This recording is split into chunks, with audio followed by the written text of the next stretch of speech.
On est en compagnie de Daniel Pilon, qui est propriétaire du club de golf Saint-Zotique et Rivière-Bodette, mais aussi président national de l'ANPTG, l'Association nationale des propriétaires de terrains de golf. Daniel, tu en es à une deuxième année. Tu as été élu l'année dernière, en 2023.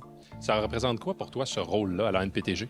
Dans le fond, ce rôle-là, pour moi, c'est vraiment ma manière d'aider les propriétaires de terrains de golf partout au pays.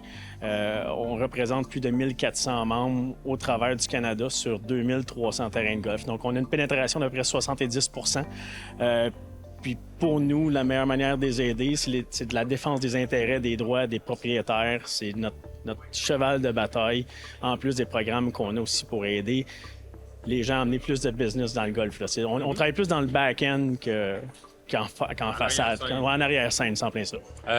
Les objectifs à court terme, tu me parlais d'aider les propriétaires de terrains de golf. C'est quoi les objectifs 2024-2025? On a quelques petits projets qu'on ne peut pas vraiment parler en ce moment parce qu'ils ne sont pas sortis, mais on parle d'ailleurs peut-être d'une fondation qui va s'en venir pour aider les employés dans le besoin. On a aussi des programmes comme J'amène un enfant au terrain de golf.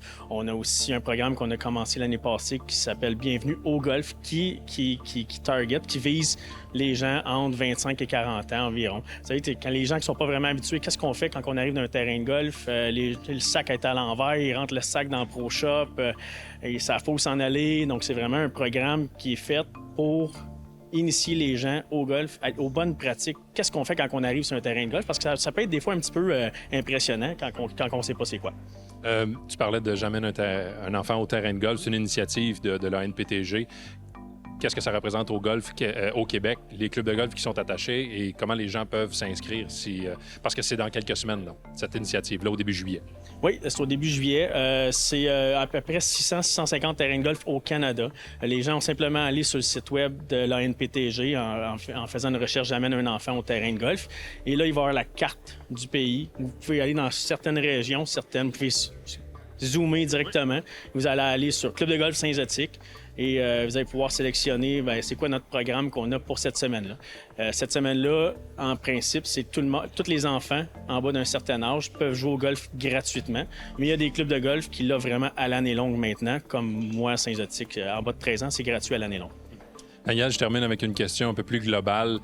C'est quoi ta vision, le portrait global du golf présentement, la situation actuelle au Québec, et si on la compare avec le reste du Canada? Elle est différente, elle est positive. Les deux situations, oui, la pandémie a emmené beaucoup de golfeurs. Les chiffres sont le fun à voir parce que j'ai vu des statistiques que 60% des nouveaux golfeurs qui ont commencé à jouer au golf pendant la pandémie étaient âgés de moins de 35 ans. Donc, on est vraiment sur une belle vague. Il faut continuer de surfer dessus si on veut. C'est sûr que dans l'Ouest, ils jouent 12 mois par année, c'est un petit peu différent. Les chiffres sont très différents que de nous dans l'Est. L'année dernière, en 2023, il y a eu beaucoup de pluie au Québec. En maritime, ça a été terrible. Oui, les chiffres ont été un petit peu différents, mais on n'est pas aux chiffres qu'on avait en 2018-2019. On est encore 20, 21, 22 % plus haut que ces années-là. On se souhaite une excellente saison. Daniel, merci. Merci beaucoup. Bonne journée.